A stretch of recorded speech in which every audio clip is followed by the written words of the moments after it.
Are you ready to address public disclosure of your company or client's greenhouse gas emissions, not to mention the impact climate change could have on their business? We'll tell you why you need to be on the episode of For Immediate Release that starts right now. Another fine podcast from the FIR Podcast Network. This is For Immediate Release, the podcast for communicators.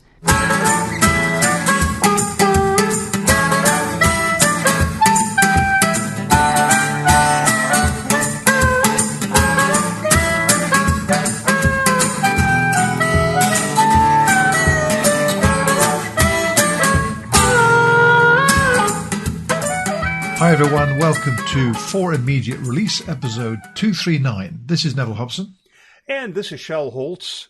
We have been dealing with a global pandemic for a couple of years, and for the last, almost a month now, we've been dealing with the Russian invasion of Ukraine. It has sort of pushed back our focus on another challenge that we're all facing, and that is climate change. But thanks to a proposed new rule from the Securities and Exchange Commission, public relations people may be needing to focus on that again soon. So there are companies that contribute to climate change, particularly those in the fossil fuel industry, but certainly not confined to them. There are companies that are going to be affected by climate change, even if they are not major contributors to it. They'll be affected, their profits will be affected, their ability to operate will be affected. Investors want this information to help them make informed decisions about investing. Who represents investors in the U.S.? Well, the Securities and Exchange Commission is one of those organizations, and the SEC is looking at a new rule that will require public companies to disclose their greenhouse gas emissions, their contributions to climate change, and their projections about how climate change might affect their business. Now, you may remember several years ago, the SEC implemented a rule that chief executive officers have to report their income, or that is, the company has to report the salaries of their chief executive officers, more than salaries, their total compensation. And that opened a whole new kettle of fish, that the public was now aware of exactly how much the CEO was making and how much of a multiple that was of the average salary or the lowest salary in the organization.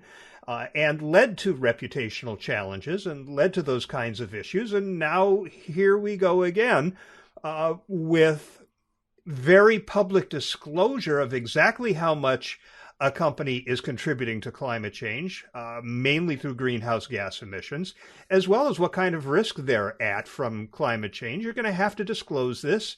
Reporters are going to call and ask questions about it. Activists are going to make an issue out of it. It's going to be raised on the floor of the House and the Senate when they are pointing fingers at organizations. So public relations people are going to have to be ready for this. And Neville, it's not just in the U.S., is it?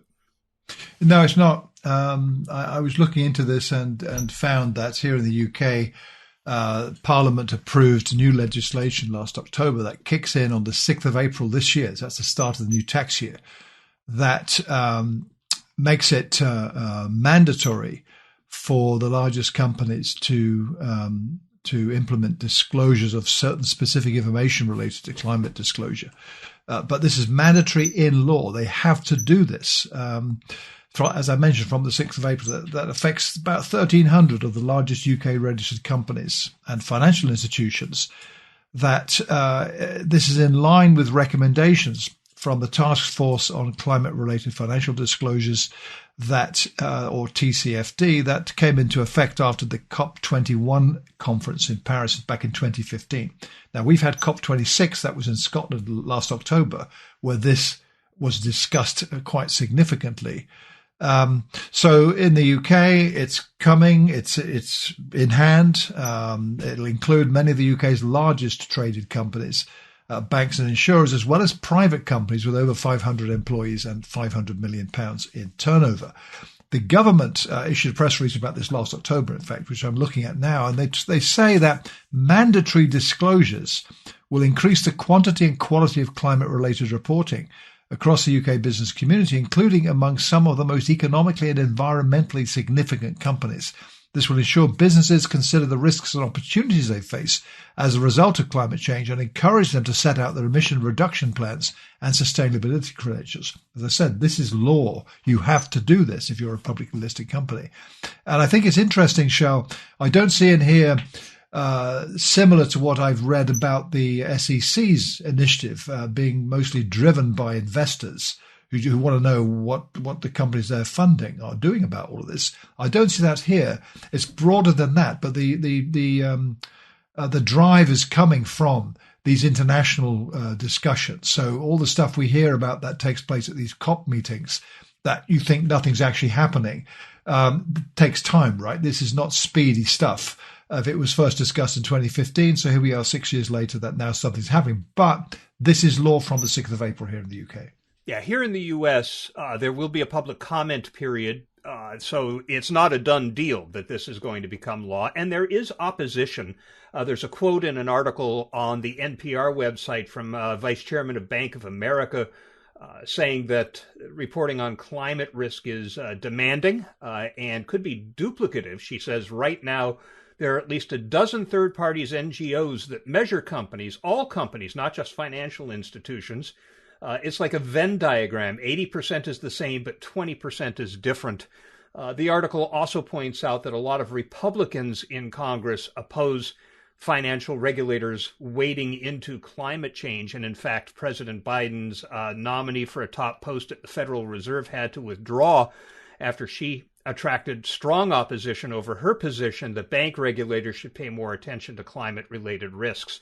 So there's not an absolute certainty that this is going to become law, but it's not something that has to pass Congress. It's a regulation that the SEC decides to put in place.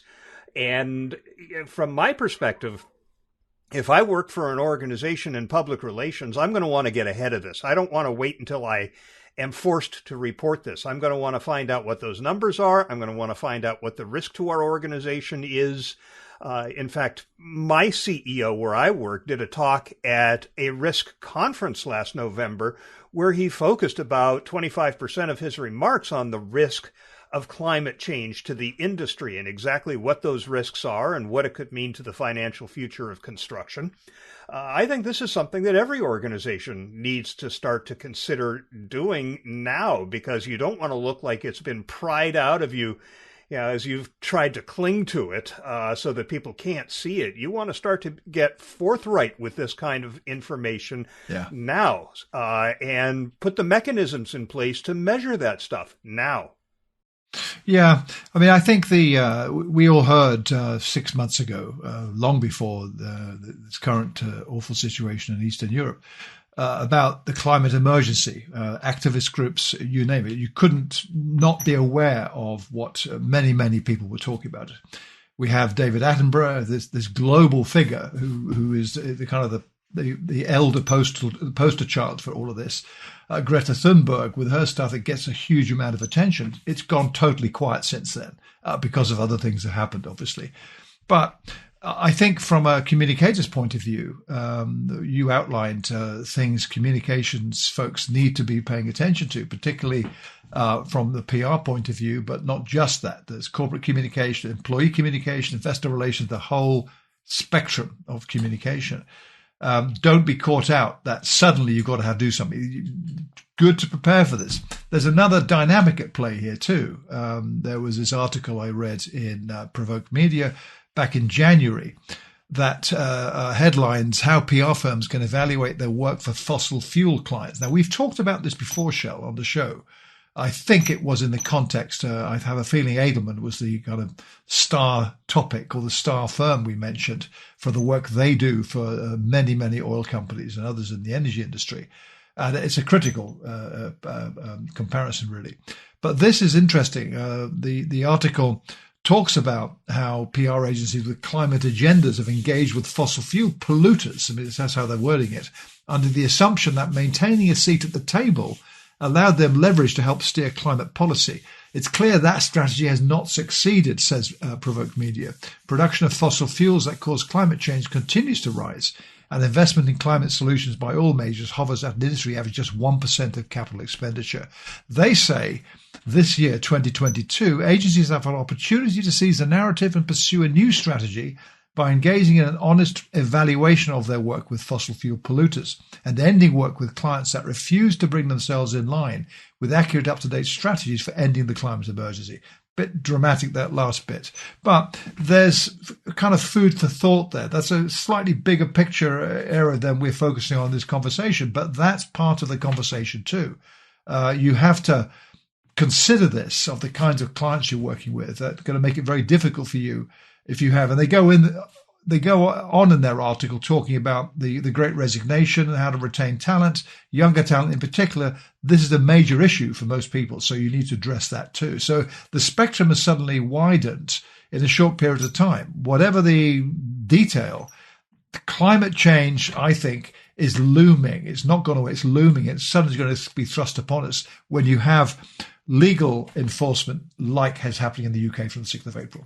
Yeah, and in fact, that consideration for agencies about whether they're going to retain clients that don't behave well in greenhouse gas emissions and the like is going to exacerbate as a result of these regulations. There's going to be more focus on them. On the one hand, they're going to be the ones who are going to be tasked by a lot of these organizations to put lipstick on that pig, to try to make these numbers look better, or to frame them, or to provide the context.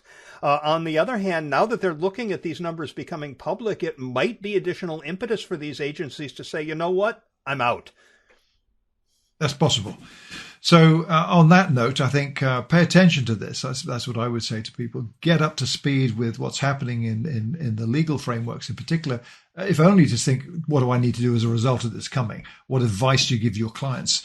But more importantly, I think it's being conscious that this is still a climate emergency. There's stuff we all need to be communicating about this.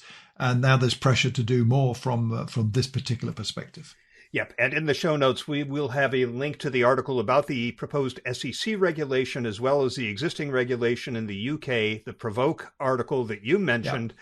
I'll also throw in a LinkedIn article that my company president wrote that was based on the CEO's talk specifically about climate change. So you can see how one organization might consider approaching the risk that they face as a result of climate change. Plenty of food for thought coming your way, dear listeners. And for now, that'll be a 30 for this episode of For Immediate Release.